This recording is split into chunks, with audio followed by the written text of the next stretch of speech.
Thank you, President-elect Al. Just for notes, I am not the politician. I will not take extra 10 minutes. I'm sure our friend Ken, though. Good afternoon, fellow Rotarians and guests. Today I have the distinct privilege of introducing our Congressman Scott Perry. Scott was elected in November 2012 following the retirement of Congressman Todd Platts and has just completed his very first year in Congress. Since this is Scott's first opportunity to speak to our club as Congressman, I wanted to put together some background for our members to better understand who this man is. If you look at his website, if you read the campaign stories from a year ago, most will take away that Scott is a hard worker with a background as a small business owner, a state legislator, an active National Guard member, but there's so much more to Scott, and Scott's story is the American dream personified. Scott's maternal grandmother emigrated to this country from Bogota, Colombia, and Scott's mom was the first in his family to be born in the U.S. and lived in San Diego. There she had two boys, and most unfortunately, she was abused by her husband. In order to protect herself and her boys, she moved cross country to the East Coast. Now a single mom with two small kids, Scott's mom worked tirelessly to feed and take care of the family. To say they were poor financially would be a huge understatement. When Scott was 6, they moved one last time to Dillsburg. The house had no insulation, it had no heat, it had no plumbing. Water came from a pump out back, and heat came from firewood that Scott and his older brother hand cut. Scott did not have a lot of direction, as his mom continued to work long hours to provide as best she could.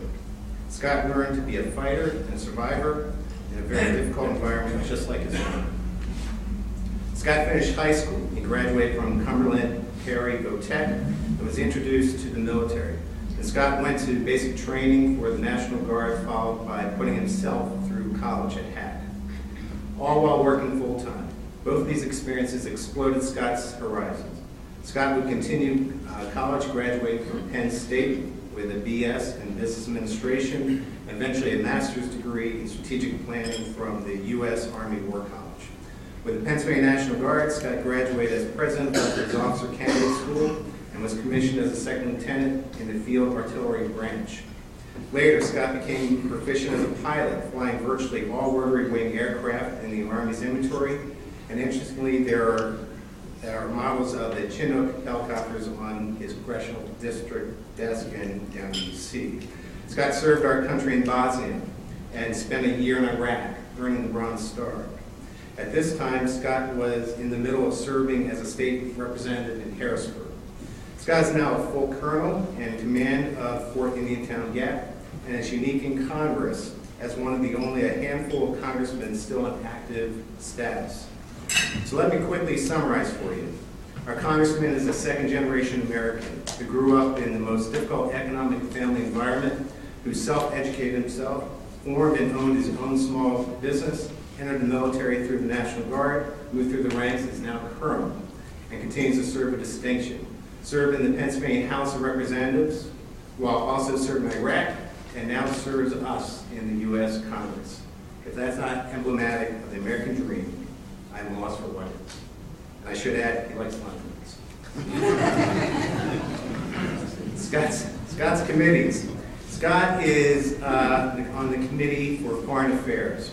And interestingly enough, one of his subcommittees is on terrorism. I'm sure we can figure out some nice questions to ask him about how that is. The Committee on Homeland Security, one of his subcommittees is cybersecurity, also very interesting. And the third committee is Committee on Transportation and Infrastructure, a very powerful committee that we're blessed to have him on. So he's on the subcommittee on Highway and Transportation. He's also on the subcommittee that deals with pipelines. So we have the Keystone pipeline to talk about, and perhaps about the energy economy as far as how natural gas is actually being reversed as far as how it's moving through this country. Scott currently resides in Dillsburg, Pennsylvania with his wife, Christy, and they have two lovely daughters at home. Rotarians and guests, I would ask you to warmly welcome our Congressman, Scott Perry.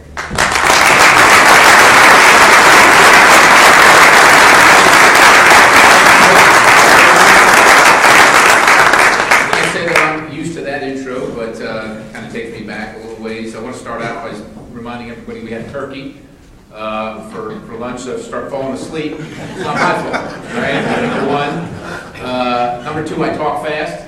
It's just something I do. I think it's because Mike took up most of my time to see my talking about me. So what I would like to do is kind of go through some things that I think are topical right now in Washington, D.C., maybe talk about the mood, some particular votes. Mike asked me to talk about the experience of running and then becoming a congressman, and really kind of try and pique your interest in what I'd really like to do is spend some time answering your questions today, the bulk of the time. So with that, we'll start out with this running and winning thing. I will tell you that I had no plans to running for Congress, maybe never in my life. I was in the State House and in the back of the room with the rest of the York County delegation, and got a call from Todd, and he said, you know, in a couple hours I'm going to announce that I'm not running for the seat. And at that time, we were literally preparing to run for the State House if you were going to prepare to run. I mean, the petitions were on their way to the post office, and I texted my campaign manager and I just said, stop, turn around, I'll explain later. And I just needed that couple days to think about, is this an opportunity that I would want to pursue?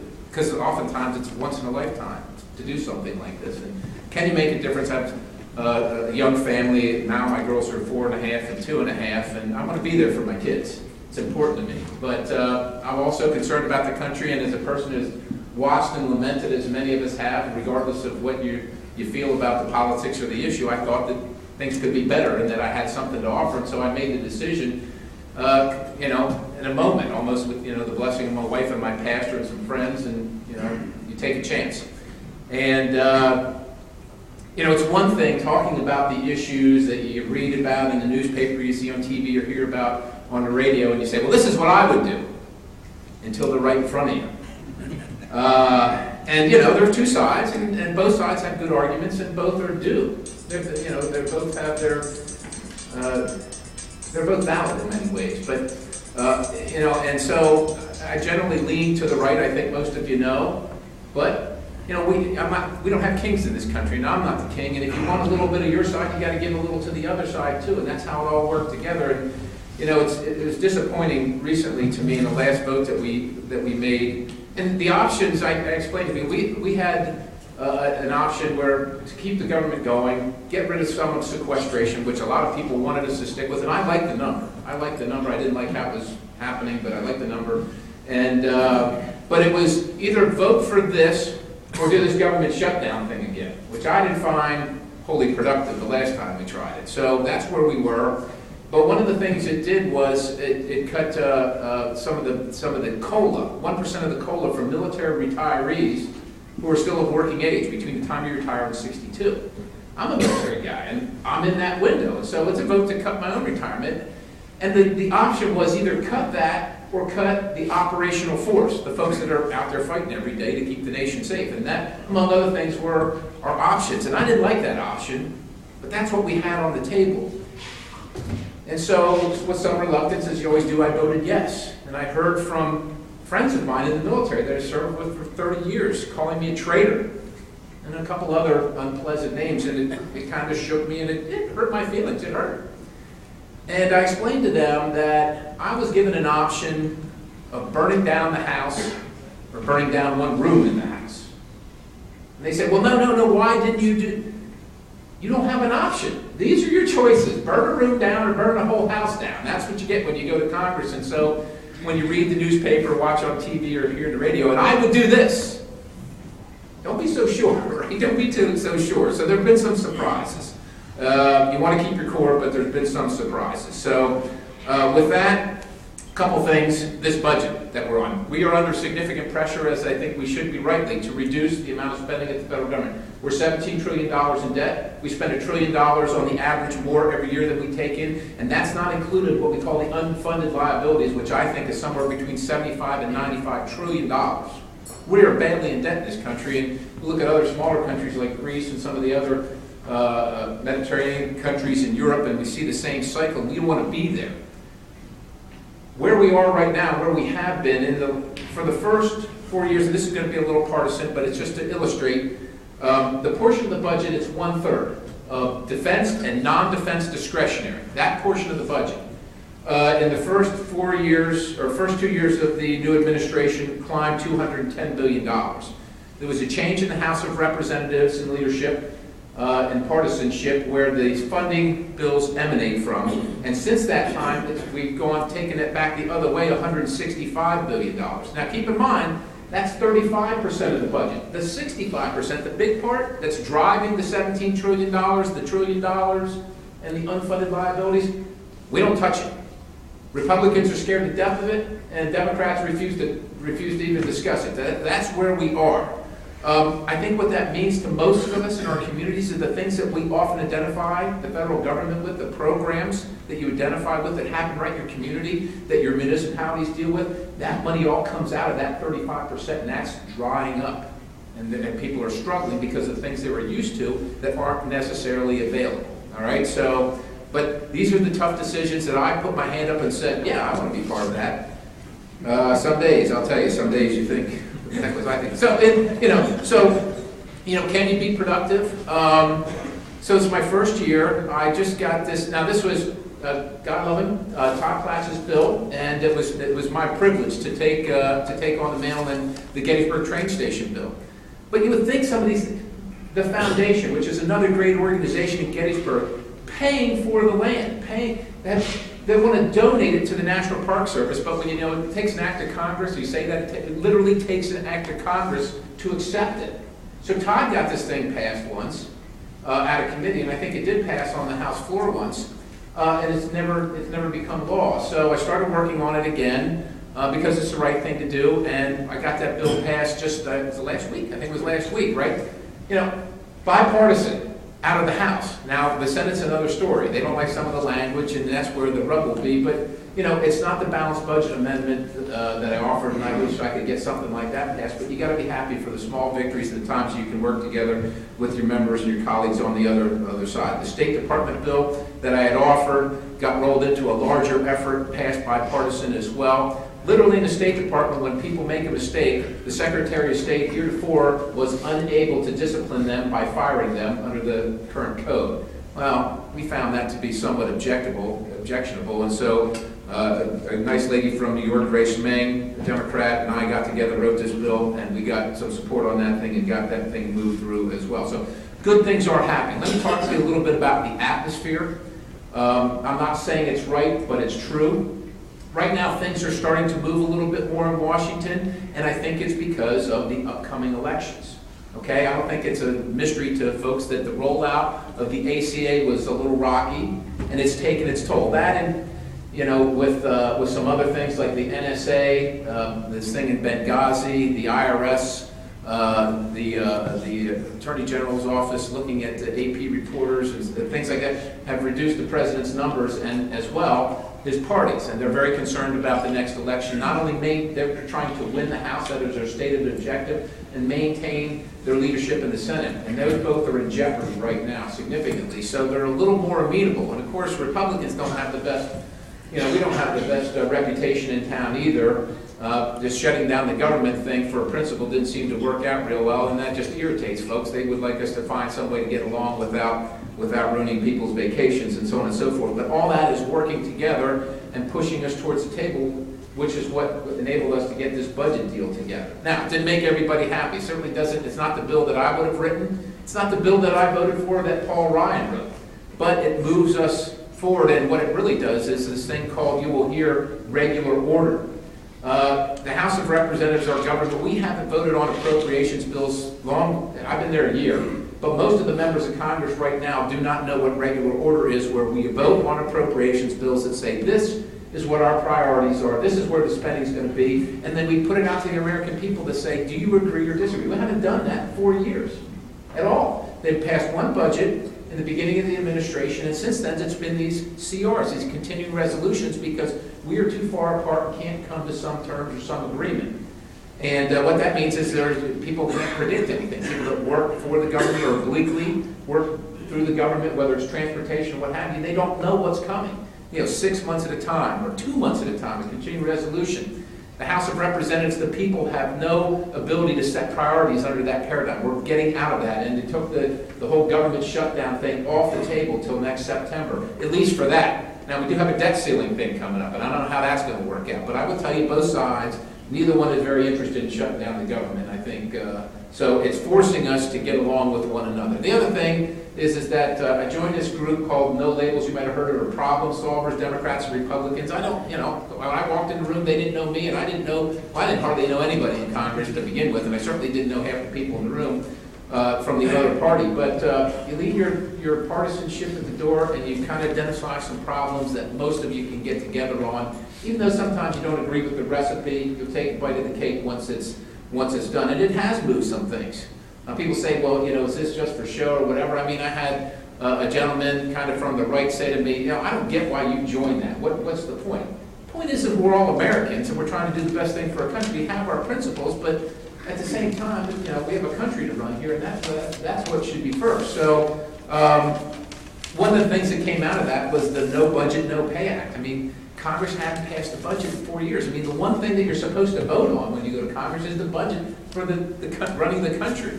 So that No Labels thing put together this No Budget, No Pay Act. And I will tell you, whether people signed on because they couldn't say no, or because they signed on because they knew it was the right thing to do, they signed on, and we got it passed, and we actually got a budget.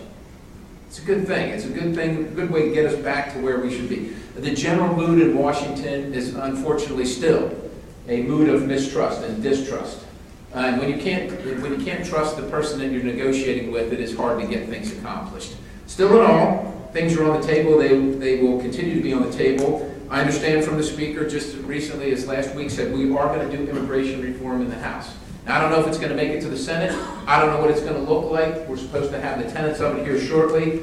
But I think that the House is going to, under some pressure and some trepidation, move a bill. Again, it all comes under the context of we don't trust the other side. And thematically, let me just talk you through that a little bit. Both sides come to, in politics, to these agreements that, generally speaking, when neither side likes it, that's when it passes, right? It's no good for anybody, so we're going to go ahead and vote for this thing. And you accept some things from the other side that you don't like, and they accept some things that they don't like from your side.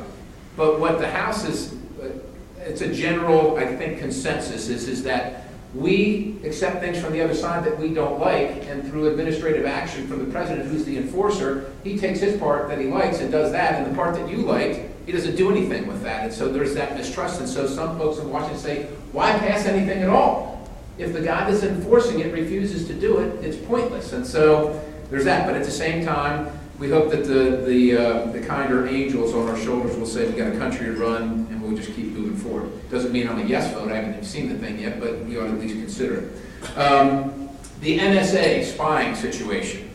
We want to secure the country. I've been in the military for 33 years, and it's important that we do the right thing to make sure that we're safe here at home and our interests are protected abroad. But I will tell you, I'm of the mind that we do not give up our essential liberties for the sake of doing so. And I talked to Senator Lieberman at a panel just a couple days ago, and some other folks, and I have a hard time understanding why we must collect the data on every single one of us to get to the few that we know are bad actors, or at least have a propensity to be bad actors. And I just reject that proposition. I will tell you that there are interesting things that bring Republicans and Democrats together, liberals and conservatives. I'm a fairly conservative guy, probably the most conservative from Pennsylvania. It's certainly not the most conservative in the country, but that kind of discussion about the NSA brings a guy like me and a guy like Alan Grayson. If you've heard of him, he's from Florida. He's one of the most liberal members in Congress together, because this is an issue of privacy and of our rights. And that's an interesting thing that brings both sides together. The other one is the deal with Syria. The Senate, the Senate is run by the Democrat Party and Harry Reid, and they are not unanimous with the president's assertion regarding this deal with Syria. We don't trust, it's not Syria, with Iran. We're watching it unfold right now. We are very gravely concerned about the future of that, especially when we hear they are weeks, if not months, away from a deliverable nuclear device. They have the delivery system already. They have that. That can be bought off the shelf. It's having the device, and when we hear there are weeks, and if not months, away from being able to deliver that to their neighbors or further, we are very concerned. And Iran doesn't have the best track record of being a rational actor or somebody that you can agree with and work with. The jobs remain an issue. You've seen the recent jobs report. The House feels like it has passed numerous pieces of legislation. From our own local manufacturers association, 4,000 to 5,000 open jobs in the next year that employers will have a hard time finding people that are trained for. We've offered legislation. We feel like the Senate and the President will take it up to get people back to work. The health care law, we are done, I think, from a House perspective for the next year of fighting that. In the larger sense, there will be no more, really, I don't think, repeal opportunities. It's just we've spent enough time and energy on that, and it's going to have to be borne out the way it is, and we'll probably revisit that maybe next year if there's a different Senate, and maybe in 3 years if there's a different president. Of course, Iraq, something near and dear to my heart. We see the flag of Al-Qaeda over some of the cities. And by the way, Pennsylvania, the 2nd Brigade combat team went to Anbar Province, Ramadi, Fallujah. That's where they fought. 17 of your neighbors are in coffins in the ground right now from the National Guard. Pennsylvania's 2nd Brigade fought there. And for folks like me that see that and wonder about the failure of receiving and achieving a status of forces agreement, that's the agreement that we get with a nation that says, the United States is going to do this, you'll do that, these are our rights, these are yours. It was not maintained in Iraq. It has been maintained in every other place there's been a conflict where the United States has served, either in the lead or as one of the coalition partners throughout history. And we feel like that victory was earned and then given away, and it is very disappointing, and that creates some of the tension, I think, between all of us down in Washington D.C. Okay, so one of the things we're working on right now, which is big for Pennsylvania, is the transportation of the surface bill. All right, you saw what they did in the state here. We're going to have to do the same thing at the federal level. Pennsylvania sits within 24 hours of 2/3 of the United States population. And a lot of things come through here. Of course, we have one of the oldest road networks in the country because we're an old state, and it needs a lot of attention. There's 3 or 4 of us on the committee. Chairman Schuster follows in his father's footsteps as the chairman. We look to do great things. It's not going to be without a cost, but we're hoping to be able to spend the money wisely, which is what I told the chairman my interest in being on the committee is. I was just named to the P3 committee. This is the Public-Private Partnership Committee. We're going to try and craft some legislation. And let me tell you this too. I know one of my staff members' fathers sitting here, and no member of Congress can do much of anything without a great staff. You probably all know Bob Riley, who came with me, and I was gracious to have his support. He came from Todd's office, and George O'Connor's father sitting here.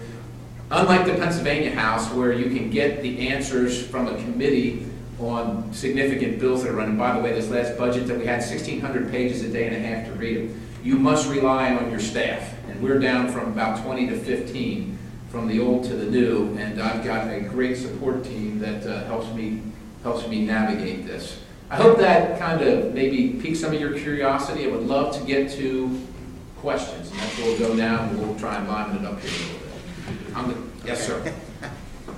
Many people in attendance may not be aware that for over 35 years, going back to Congressman Goodling in the mid-70s to Todd Platts and now you, the 4th Congressional District has provided a wonderful summer internship program. It's nonpartisan in nature, and it's for students living in the district. How do you feel about having these young people serve for you each summer? You've had the experience last year, I know, knowing they have an opportunity to kind of take an active part in the whole democratic process with regard to the federal government. Thank you very much for the question. And maybe people aren't, the question is about the internship program that's happened in the 4th Congressional District for about 35 years, before Todd, Bill Goodling. It is a gem of a thing, and it is unlike anything else for any other of the 435 members of Congress, and this is the great nexus between the public and government. This costs nothing for the government. I mean, we got great leaders in the community that put this thing together and allow young people to come in and get engaged in their federal government in a way that they would never really have the opportunity to.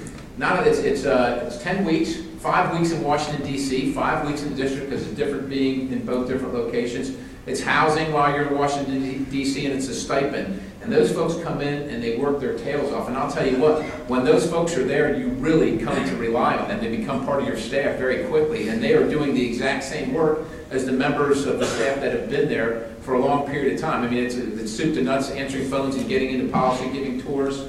and hearing from constituents directly. I was, again, we had the pleasure of having Mike and Jackie's daughter, Madison, there this year, and some others, and the level of professionalism. Of course, the committee screens these folks, and it is a fabulous opportunity for people to learn about their federal government really from the inside, because being inside a congressional office, I mean, it's not when the cameras are rolling or when the reporters are there. It's the day in, day out grind. And, early in the morning and late at night, tensions are high, arguing, carrying on, talking about policy and everything. And if you know somebody that's interested, I would, now the deadline just closed, January 15th, right, for this year's applicants. But if you know a young person that would be interested in learning more about their federal government public policy, I can see no better vehicle, and I want to say thank you for the whole community for your support in that. There's nothing like it anywhere else in the country except right here, your county, 4th Congressional District. Nothing like this fabulous program. And thanks for your support. Questions? Jack. Your comments of the security of the upcoming Olympics from your perspective, as much as you can share. Well, Chairman McCall, who's the Homeland Security Committee Chairman, he's from Texas. He just, he might still be in Russia now. He went to evaluate the situation. I will tell you, I'm not sure of how much of a straightforward evaluation you get. I'm watching the open source news like many of you folks are, and I know there are persons of interest that the Russian government is seeking. I will say this, for all its flaws, and there are numerous, I think the one thing that the Russian government will do, probably better than just about any, because of their heavy-handedness, if it can be secured, they will do their absolute utmost to secure it, even at the peril of some of the rights of their own citizenry and certainly of visitors and participants. That having been said, there is great reason to be concerned to keep on hearing about a remake of some of the past Olympics where hostages were taken for political statements and so on and so forth. And I think we are rightly concerned. And America, we need to realize that we still remain, even though folks won't say it, this global war on terror. There are people that hate us, that hate democracy, hate freedom, and hate what we stand for, hate what the West stands for, and they are coming after us, and they're not going to quit.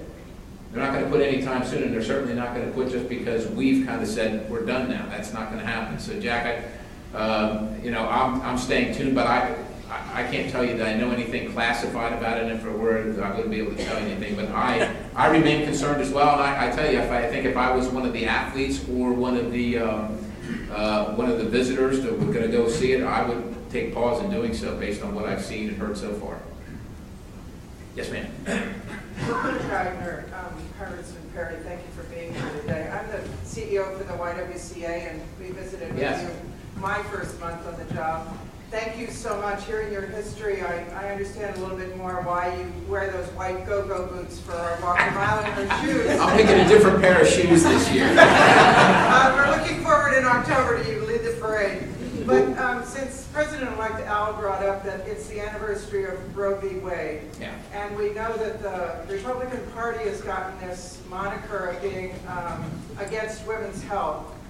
The best way, research shows the best way to fight abortion need is to provide family planning, and yet there's this assault on the availability of family planning and the fight against the Affordable Care Act. So you said the Republicans are not going to fight the Affordable Care Act any further. Does that mean the fight against women's health is also going to not take place? Well, from my perspective, with all due respect, I never saw it as a fight against women's health. I mean, we have different views on the issue, of course, and that was a characterization that worked well, and some folks fell right within the narrative. I think that the Republican Party's opposition from a tactical standpoint and repeal bills and so on and so forth aren't going to happen. But let me be clear, I don't think there's any less aversion to the Affordable Care Act for various reasons. That having been said, even though there is that aversion, many Republicans will tell you there are many parts of the bill that they agree with. And I think that contraceptive care potentially could be one of them. But again, it's a question of what should the taxpayers pay for, and if you are fundamentally opposed because of your religious convictions about certain things, I think that's a great conversation to have, and I think it's an appropriate conversation to have, understanding the beginnings of this country, and the right of conscience is a bigger issue. And I think it would be inappropriate to short shrift that discussion based on the fact that somebody says, well, you're against women's rights, or there's a war on women. I mean, you know, I tell folks I got a mom, I got a wife, I got 2 little girls, and you know, and women run my life. I got a female chief of staff and a female legislative director. I mean, there's not a second in my day that I'm not answering to a woman somewhere. And it all works out well. It all works out well. So, you know, I just want to make sure that folks, my answer would be is that from our perspective, there's not a war on women. There is a war for the things that we believe in, and we think that the country was founded on, and maintaining those things that are important to us on both sides of the equation. Yes, sir. I was wondering whether you had any plans to close any lanes on any of the bridges going I didn't think we did that in this state, but maybe this, you know, no. Your perspective and comments on ethics that you've seen in Washington.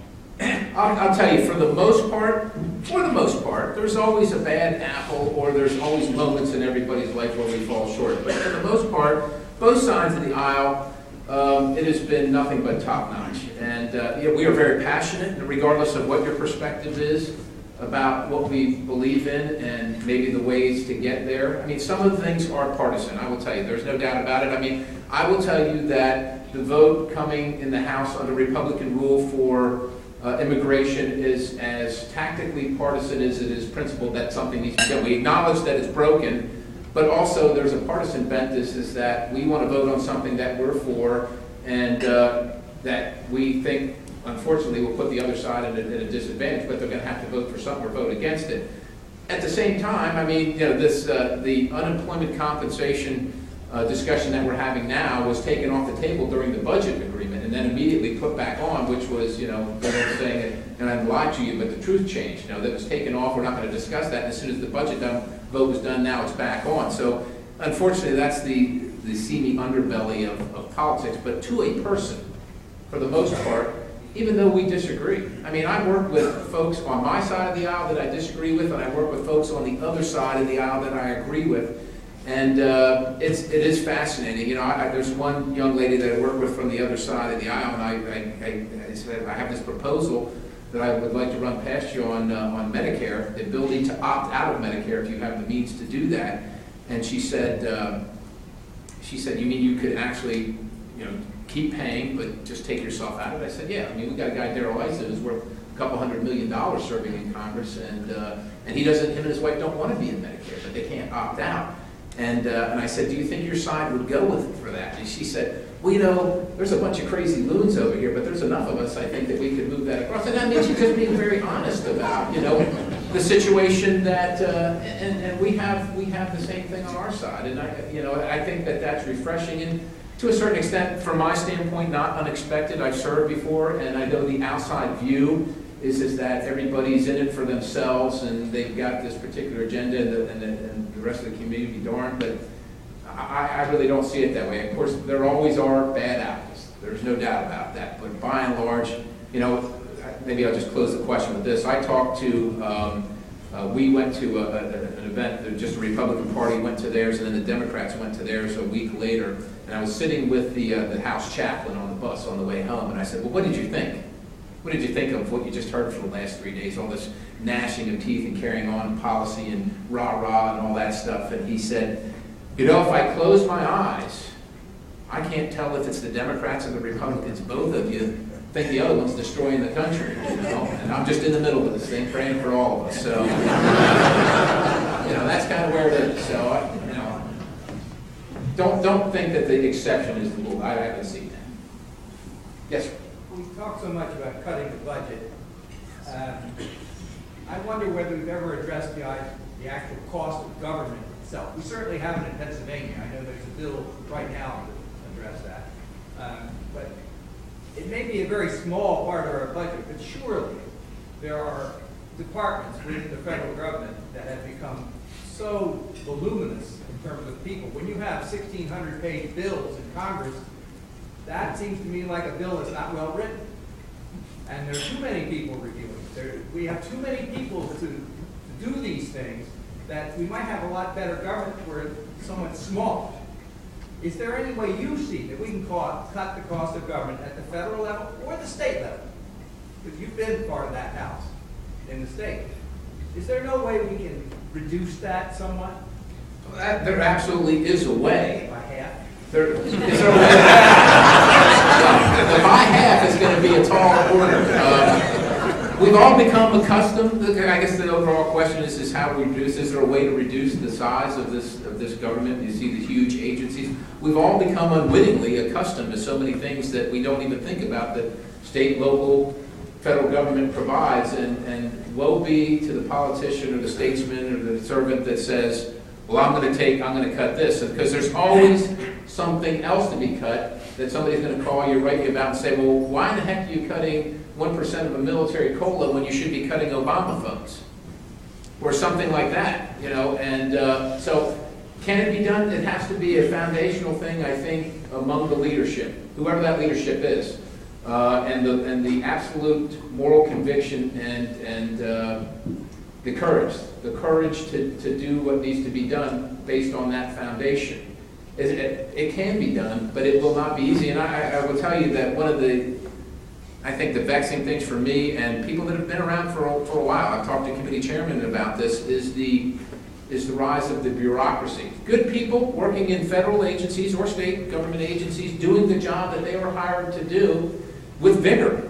But it has come to a point where even a letter from a member of Congress saying, what is this and how do you explain that, is just cast aside. I mean, they don't, I'm sure if they don't respond to me, they barely respond to the average citizen who isn't a member of Congress, and that concerns me greatly when the bureaucracy becomes that large. I mean, I've been in hearings where listening to a new rule, being the organization getting ready to enact a new rule. A rule is like a law, right, but it has the force of law, but you're not going to find it in a law book. It was given to some agency, okay, you figure out how to do this, and they figure out how to do it. So this rule didn't make any sense to me. So I was asking the lady from the agency how they came about this rule and enacting it. What were the metrics that they used to put everybody in the same boat? Because it's very different industries all under the same rule.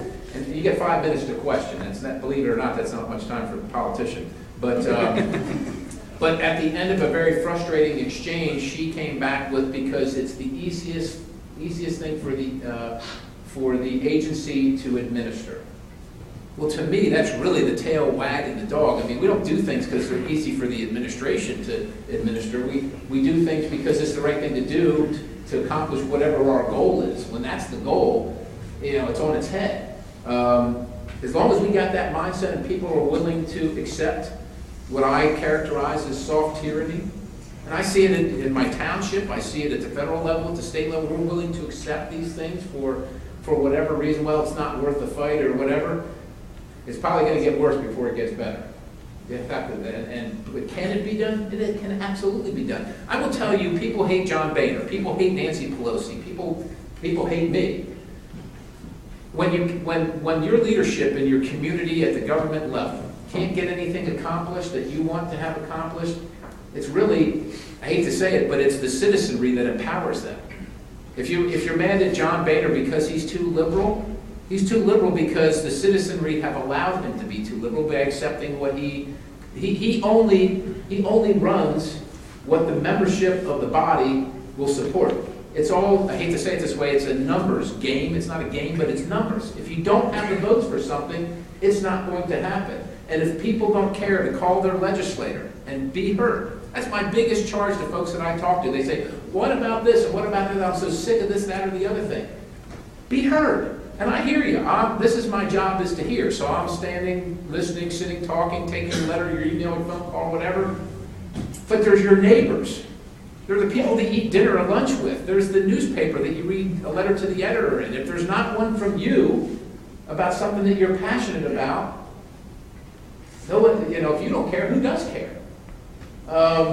We're as strong as the people that support us. That's at the end of the day, that's what it is. We're strong, and if there's a mood to do this cutting, and there is this mood. We talked about taking this discretionary, or the non-defense discretionary, and the defense down $165 billion over 2 years.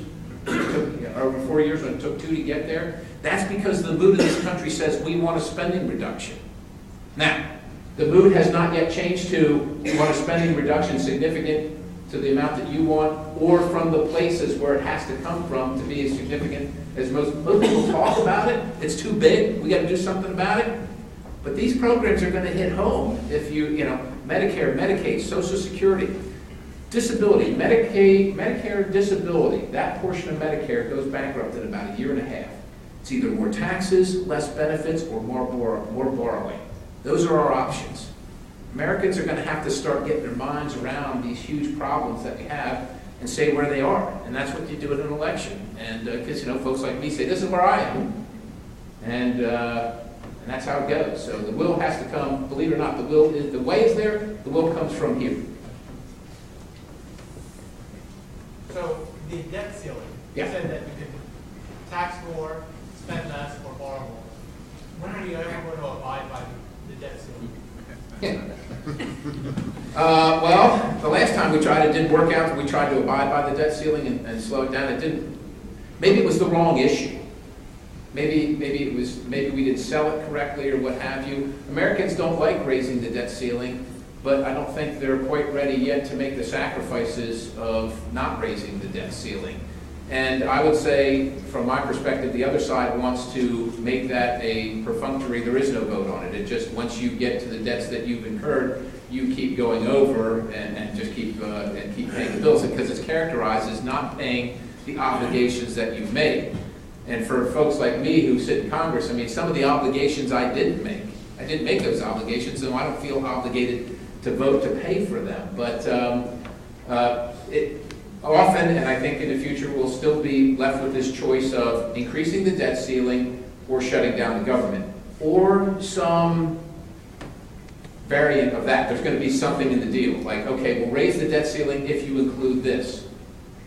That will, but it's not going to be, I don't see a clear, we're just not going to raise the debt ceiling and everybody voting for that. We've seen clearly that that's not the mindset. So I don't think you're going to see that. Now, it could be, we'll raise the debt ceiling and approve the Keystone Pipeline. We'll raise the debt ceiling and add unemployment compensation, or make these revisions to UC or something like me. All those things, it's a moving target, but I don't see any appetite right now of either body or the administration to stop raising the debt ceiling. So it's going to come with something, but it's going to go up. Oh, last question. Okay. Cybersecurity. Okay, so cybersecurity is a huge issue. The United States gets attacked thousands of times daily. And people say, well, you've got your McAfee or your Norton virus protection. This is much bigger, much bigger than that. Okay? We are trying to walk this very fine line of securing the nation and the electromagnetic spectrum and securing our freedoms. I will tell you that there are very bad actors out there. I will also tell you that America is fairly proactive. We're very defensive, but there are folks that work on the proactive side in that as well. But this isn't just, taking information. This is literally physically destroying things. I mean, if you look at Iran and this thing called the Stuxnet virus, which became open source at some point, the United States had a hand in the centrifuges that are spinning in Iran that are enriching their uranium. They have to spin at a certain speed to glean the results that they desire, and this virus that was put in there oversped the machines and ruined the material and took their program, their nuclear proliferation program back years. And so it's over the airwaves, but it has very physical capabilities. Aramco, Saudi Arabia's oil, they have a state-run oil company. Unlike the United States, they use Exxon or Mobil or something like that. There's a state-run. I don't know if it was in the terms of 40 or 50,000 computers just physically destroyed by Iran. Physically destroyed the computer itself. And then I think there was a power plant in Serbia. I mean, I've seen the before and after pictures. I mean, it's not just the power goes off and it's hard to start it because you lost the program. The building is destroyed and exploded. This is very dangerous, dangerous stuff. And it's at our door. It's happening every single day. And I would just make sure that you're aware of it and alert to the conversation, because your freedoms are also in play with whatever discussion we're having as well. But it's kind of the new frontier on the battlefield, the new frontier on the battlefield. So, hey, thank you for everything Rotary does. I want to say, before you clap, one of the things, polio, almost beaten around the world, almost done, right? But one of the places it's not done, and Rotary's had a big hand in it, is Afghanistan. And I will tell you, if you've ever been to Afghanistan, you will realize how difficult the final chapter will be. I applaud your efforts as great citizens, not only in your community, but in the world. Thank you very, very much. This is an extraordinary opportunity for me. Thank you for your ear.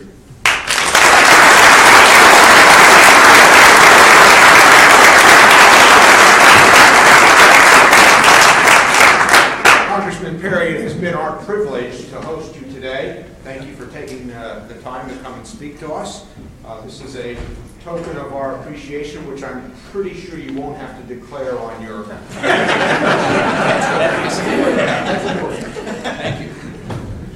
Next week, our speaker will be Fawn Kearns from the Department of Conservation and Natural Resources, who is going to be talking about the topic of the health of Pennsylvania's lakes and streams. Also from Sunday through Wednesday, Bert, and on a sidebar, Secretary Dave and myself will not be here. If you have any questions, please call President Dave. He won't be able to answer them, but tying up his phone might be fun. On that note, thank you very much. See you next week.